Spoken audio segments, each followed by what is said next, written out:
Hello everyone, welcome back to my channel. My name's Alyssa and today I'm doing a mid-year book tag.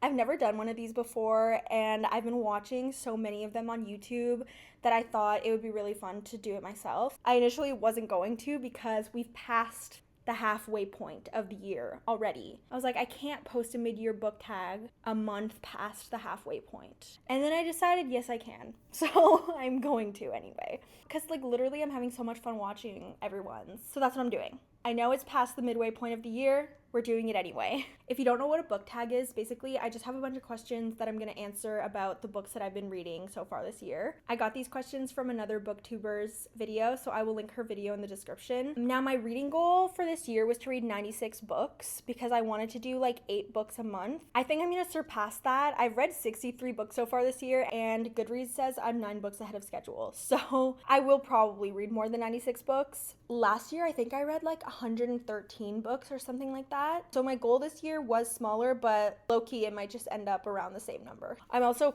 in the middle of reading 2 different books right now. I'm currently filming a 24-hour readathon video, and so I'm reading Power Play and The Priory of the Orange Tree, and I'm really liking both of them. But if you want more of my thoughts on those books, then yeah, you can watch my 24-hour readathon video. That's gonna be up probably in next week or the week after. I usually use Goodreads, but this year I also started using Fable and I'm loving it, honestly. I mean, I've been updating both Goodreads and Fable every time I finish a book, but I've been really liking seeing the stats and stuff on Fable. I'll actually insert an image here of all of the books that I've read so far this year. I just love looking at that and seeing the visual of how many books I read each month and stuff like that. I also kind of love the reading streak. I think my biggest streak right now is 99 days, which is pretty good. And I think I'm close to surpassing it again. So it's just sometimes I forget to update Fable. I think because it's new and I still use Goodreads as well. Or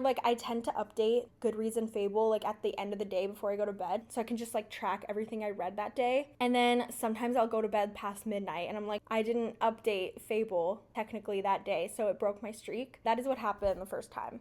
But I do read every single day. I actually don't remember the last time I went a whole day without reading. Speaking of tracking books, you guys can track my books on Goodreads. My YA romantasy book, Silver Key, is available on there, and also my upcoming book, A Dance of Shadows, is on Goodreads as well, so you guys can go ahead and add those on Goodreads. I will link them in the description. Okay, this intro is getting long, so let's just get on to the questions. The first question is best book you've read so far this year. The best book I read so far this year, I think, is The Strength of the Few by James Islington. I just loved everything about that book. I think it was a perfect follow-up to The Will of the Many, which I also really loved. The way that The Will of the Many ends, it ends on such a crazy cliffhanger, and you're kind of okay, how is the second book gonna follow up? It was fantastic, genuinely. And I feel The Strength of the Few, it's just such a difficult book to write, and James Islington just did such an amazing job with it. So I will say I think that was the best book I've read so far this year, which is kind of crazy because I read that book in January. Second question is best sequel you've read so far this year. Obviously, The Strength of the Few, I have to mention that is a sequel, but to not be super repetitive, I will name another book, and I think I'm actually going to name the book I'm currently reading.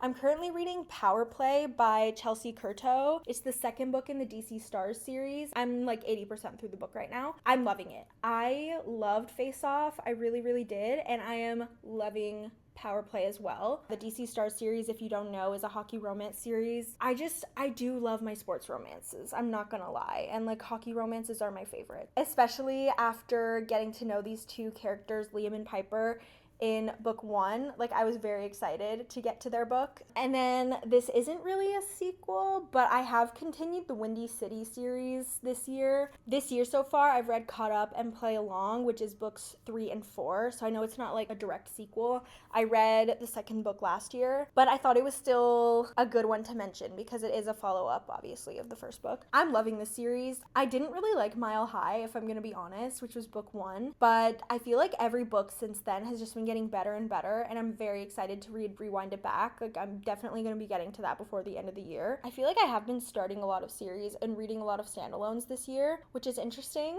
By the way, I haven't like written out all of my answers for all of these questions. Like, some of them I've thought about, some of them I haven't really thought about yet, so we're just gonna go with the flow and see what comes to mind. I'm really hoping I don't forget any books that I'm like, oh, I should have like mentioned that one for this question. Hopefully that doesn't happen.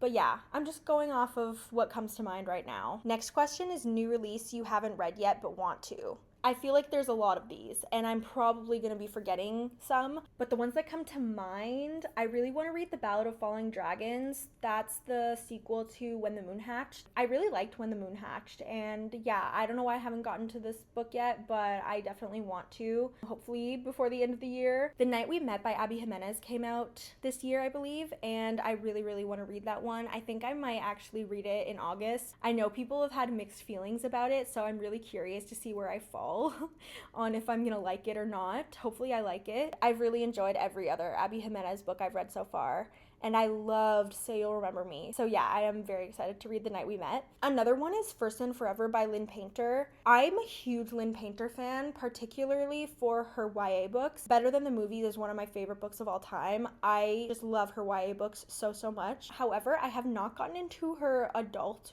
romances yet, and I really want to. And I know First and Forever came out this year, and I believe that is an adult romance, so I need to read it. That is definitely one that I haven't read yet but want to. Wait, I have a couple others. Love Song by Elle Kennedy, I really, really want to read. I bought the physical copy of it, and I'm so excited to read that book. I need to get to it like as soon as possible. Also, The Poet Empress. I think that book came out more toward the beginning of the year. First of all, it's such a beautiful looking book. Second of all, the plot sounds so interesting. I did buy the physical copy of this one as well, and so I'm very, very looking forward to getting to that one. Okay, those are the ones that are coming to mind. I might be forgetting some, but those are the ones that are at the forefront of my mind at the moment, so hopefully I'm not forgetting anything. Next question is most anticipated release for the second half of the year. I have many.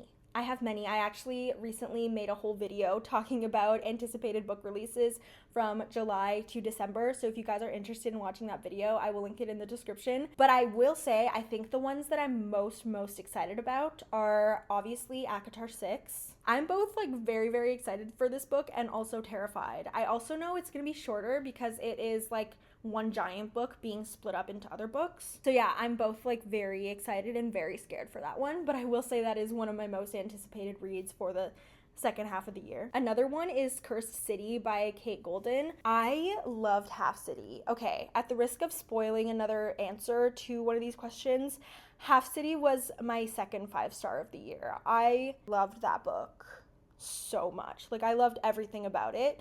I feel like that book had everything I wanted and more. And so I'm very excited for book 2. That is one of my most anticipated releases. Also, Cursed City releases on the same day as Trustfall by Lynn Painter, I believe. I don't know which one I'm gonna read first. Trustfall is another one I am very, very much anticipating. It's Lynn Painter's next YA romance book, and as I like just mentioned, I love her YA romances. I'm very, very excited for that one. I have one more.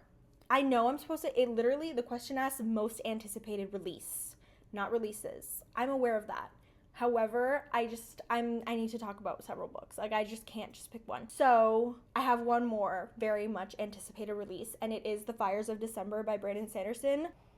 I'm so excited for this book. I love Brandon Sanderson. I really feel like I need another Brandon Sanderson book in my life. Like, it's been too long since I read a book of his because I caught up. I'm all caught up on the Cosmere, and I read Skyward. So I need another Brandon Sanderson book, like, in my hands. So I'm very excited for that book release. Next question is biggest disappointment, and unfortunately, I do have some books that come to mind. The first one is the Gods and Monsters series. I really wanted to love this series. The first book is the Book of Azrael. I really liked book 1, and I think it might be because I listened to the graphic audio, and you know, a graphic audio is a different experience. You know, you got the music, you got all the voice actors and stuff, sound effects and everything. So that was a really good reading experience, and I really liked the Book of Azrael. When I read the second book, I read the ebook, and I had several small issues with it. Like, there were a lot of flashbacks, and the POV changes were throwing me off and stuff like that, which is unfortunate because I really did like the characters and I really liked the story.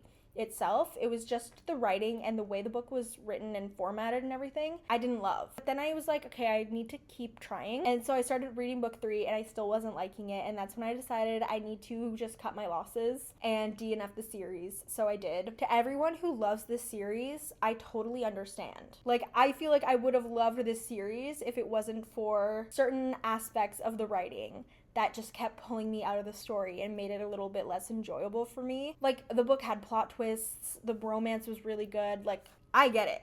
Trust me, I get it. I tried so hard to love this series, but it's just not for me.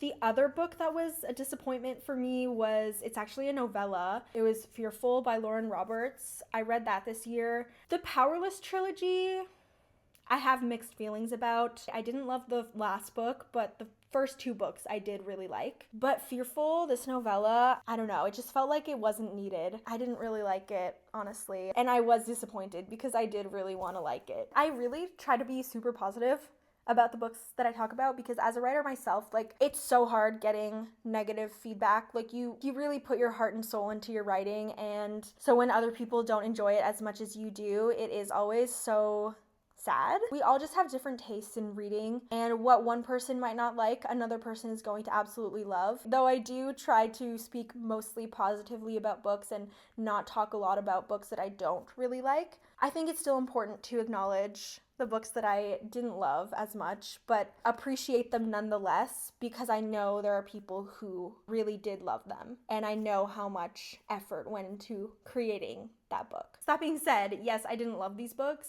me personally, but I can see why other people would love them, and that is not taking away from everything that the writers put into creating those books. Now, my biggest surprise, which is the next question, is definitely Half City by Kate Golden. I did not expect to love the book as much as I did. I saw the cover and I read the blurb and I was like, yeah, this sounds like something I'd like, but I hadn't been hearing much about it. I just like randomly kind of decided I wanted to read it, and I ended up loving it. Like, I seriously was not expecting to love it as much as I did. I gave it 5 stars. I'm very excited for the sequel. So yeah, I think that was like the biggest surprise. I think I'm only picking one book for that question because for sure the biggest surprise was Half City. Ooh, okay, next question is favorite author, new to you or a debut author? Okay, obviously first person that comes to mind is Kate Golden because Half City. She was a new author for me, and Half City has become one of my favorite books that I read this year. So for sure, Kate Golden. Chelsea Curto as well. She is the author of the DC Stars series. I know I'm only on book 2, but I haven't read anything by this author before, and I'm really, really loving the DC Stars series.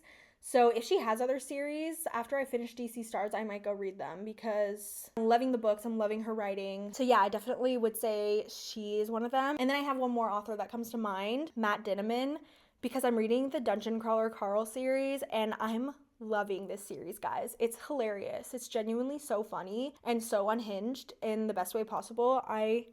I'm loving it. I'm only on like book 3, but I'm obsessed and I'm really excited to continue the series. Those are the 3 authors that come to mind right now as like new authors that I hadn't read before. Ooh, okay, newest fictional crush. I don't know if this is recency bias, but Maverick Miller from Face Off, I do love that man. I do love that man. Let me see what other books I've read this year. Hold on. Okay, interestingly enough, I feel like the newest fictional crushes, like my favorite ones, are all in romance books rather than romantasy books, which is interesting because I do love a good romantasy man. I do fall in love with them pretty easily. Honestly, looking at my books that I've read so far this year, I've read less romantasy than I usually do, I think. I've read a lot of romance this year so far. I will say like both Kai and Isaiah from Windy City, I love both of them, but Xavier from Say You'll Remember Me, that man I think is like perfect. I am in love with him. Xavier is definitely, I think, my newest crush, and Maverick Miller. Like, I think those 2 are the tops right now that are standing out. Next question is newest favorite character. Oh, that's kind of hard. I need to think. Give me a minute. Okay, honestly, if I had to pick one new favorite character, I think it might be Carl from Dungeon Crawler Carl. I really love him as a character. Also, Princess Donut. Can I pick both of them? Can I pick Carl and Princess Donut? I mean, they're kind of like a duo. I love them. I literally love them. I think, yeah, New's favorite characters are probably them. I'm just like genuinely loving this series. I also love how it can be so funny and still have those like more serious emotional moments. But yeah, I do really love these two characters, and I'm really excited to see how Carl grows throughout this series. He obviously is really funny, but then, you know, we have those more serious emotional moments and you get pieces of his life and his upbringing, and it's just really nice to see. And I also love seeing his relationship with Donut grow because, you know, it's obviously a very interesting friendship because it's the love of a human and their pet, basically. But, you know, with Donut being a talking cat, I just realized how crazy this probably sounds to people who have not read Dungeon Crawler Carl. So, like, yes, this series is very unhinged. And yes, the main characters are literally a guy and his pet cat who can talk, who is called Princess Donut. Okay, let me stop yapping about Dungeon Crawler Carl. But yeah, I would say new favorite character is probably Carl and Princess Donut. Next question is a book that made you cry. And I was just looking through my Goodreads to answer this question, and there are a few that I remember crying for. I think the one I cried the most for was Write Me For You by Tilly Cole. I mean, if you've read 1,000 Boy Kisses, that book makes me cry every time. Yes, I've read it more than once. If you want to be heartbroken, read Write Me For You. That book will make you cry. I think I also cried reading Remarkably Bright Creatures. I can't remember so vividly. I feel like I vividly remember sobbing at Write Me For You, but I feel like Remarkably Bright Creatures had me tearing up.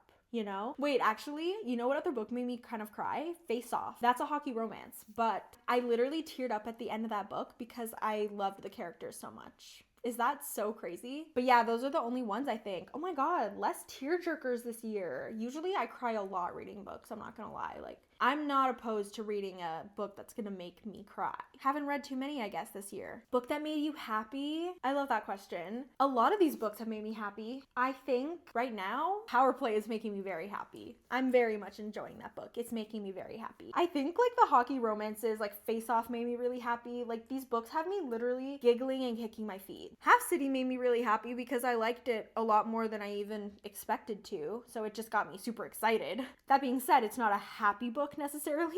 Most beautiful book you've gotten this year. I wish I had it with me so I could really show it off, but I actually think The Poet Empress might be the prettiest book I got this year. The book is just beautiful. Like the cover, the dust jacket when you take it off, the art underneath, like it's so beautiful. I really wish I had it with me to show it off. But yeah, I do think the prettiest book I got this year is The Poet Empress. Next question is, what books do you need to read by the end of the year? Now, not counting the new releases I mentioned in this video, both the ones that are already out and the ones that I talked about that are releasing in the second half of the year, those are ones that I really need to get to. And the ones that aren't out yet that I talked about, like ACOTAR 6 and like Trustfall and Curse City and Fires of December, those are books that I'm going to read probably as soon as they come out. So I will have to read those before the end of the year. And then, yeah, the ones that came out this year are ones that I talked about that I haven't read yet are ones that I really, really want to get to. So hopefully I can get to them before the end of the year. But besides those, I do really want to finish the Windy City series.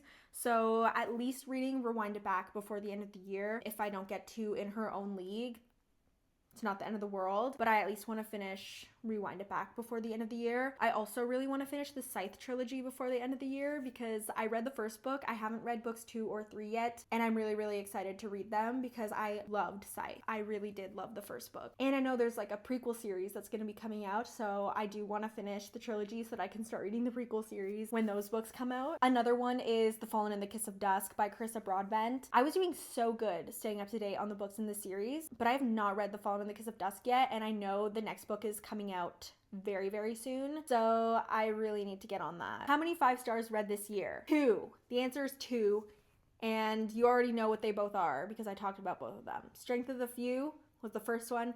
Half City was the second. I, at the beginning of the year, said I was going to be very picky with the 5 stars I give out, and I have stuck to that. I've only given out 2 full 5 stars. I have gotten close several times. The ones that come to mind are Say You'll Remember Me by Abby Jimenez. That one was almost a 5 star. I low-key want to change my rating and give it 5 stars because I still think about that book, and it's been like a while since I read it. I love that one. Another one that I feel that way about is Circe. I feel like that one I might bump up to a 5 star possibly. Like if I was not being so strict with my 5 stars, those 2 would have been 5 stars. It's been months since I read these books. I read both of these books close to the beginning of the year, and I am still thinking about them, and they are still like highlights of the year for me. So they could be a 5 star, you know? But officially, I've given only 2 5 stars to The Strength of the Few and Half City. A book you enjoyed with mixed reviews is the next question, and I think I'm gonna say You'll Remember Me, because I feel like people had mixed reviews about this book, whereas for me, like, it was nearly a 5 star. I loved that book. Like, oh my god, I'm gonna change my rating. I don't care anymore. I'm gonna change my rating probably to 5 stars. I loved that book. I really, really did, and I think it has an average of 4 stars on Goodreads, which is not bad, but I had been hearing mixed reviews of some people saying they didn't really like it, whereas I loved it. A lot of people didn't like some of the modern day references that were made in the book. Like, I kind of agree it was a bit much, but it didn't take away from my overall enjoyment of the book.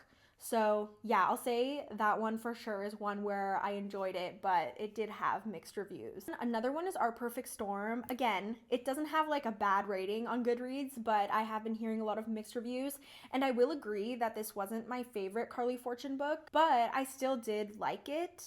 And I still did enjoy it, whereas I know some people really didn't. And then Tropesick. I mean, I haven't heard much about Tropesick. I read this book before it was out. I got an ARC copy of Tropesick, and I loved it. Actually, that was one that was also close to 5 stars. I think I gave it 4.5 stars, and now I'm looking at like the Goodreads rating, and the average is 3.61, and I'm like, whoa, I really liked that book. So I guess Tropesick counts as another one that I enjoyed that has mixed reviews. Okay, we've made it to the last question. The last question is 5-star predictions for the rest of the year. I have a lot of 5-star predictions. I honestly think all the books I mentioned that are like anticipated releases for the second half of the year very much might be 5 stars, all of them. Like, we got ACOTAR 6. That very much has the potential to be a 5 star. It also has the potential to be very disappointing, so I'm scared. Trustfall by Lynn Painter. I love Lynn Painter's YA books, okay? Let me shut up about that, but I do. I gave Fake Skating 5 stars, and I gave Better Than the Movies 5 stars, and the other ones are all above a 4 star. So it's very possible that this one will be 5 stars. Cursed City by Kate Golden is another one where it'll either be a 5 star or it'll be a disappointment, and I'm scared. And then Fires of December. I give a lot of Brandon Sanderson books 5 stars, so this one definitely does have the potential. I'm not 100% sure if it will. Like, for the standalone Cosmere books that he's been releasing, the only one I gave a full 5 stars to was Yumi and the Nightmare Painter. But yeah, this one has the potential. I could see it being a 5 star, you know? But other than those, I can see myself giving a DC Stars book 5 stars because I came really close to giving Face Off 5 stars because of how much I enjoyed it. Like, the level of joy that that book brought me, it didn't give me that like 5 star feeling based on like the book as a whole.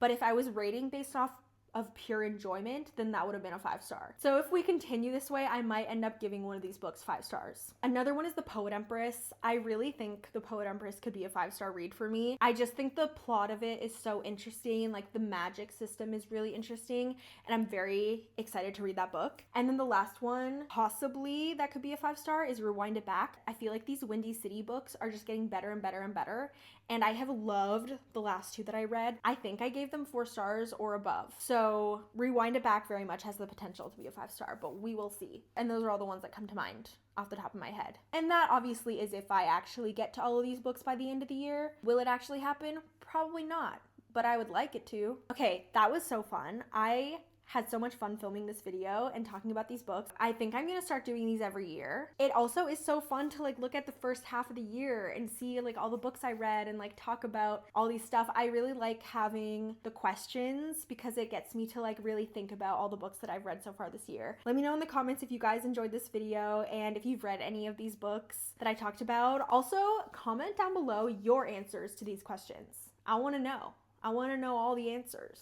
This is a side note, but I recently announced that I am self-publishing my new adult romantasy book, A Dance of Shadows. I mentioned it in this video already that you can add it on Goodreads, and I just wanted to bring it up again because I'm really, really excited about the book. There's a lot of exciting things happening behind the scenes right now. I'm getting art commission, I'm getting a map commission, the cover is getting done right now, and it's all very exciting. I am going to be getting ARC readers at some point, so if you guys want to follow my social medias and stuff like that, I'm going to be posting more updates on there, and I will be posting when the ARC sign up sheet comes out, so you guys can go ahead and sign up to become an ARC reader. And yeah, I'm very, very excited to release this book. I worked on it for like 4 years.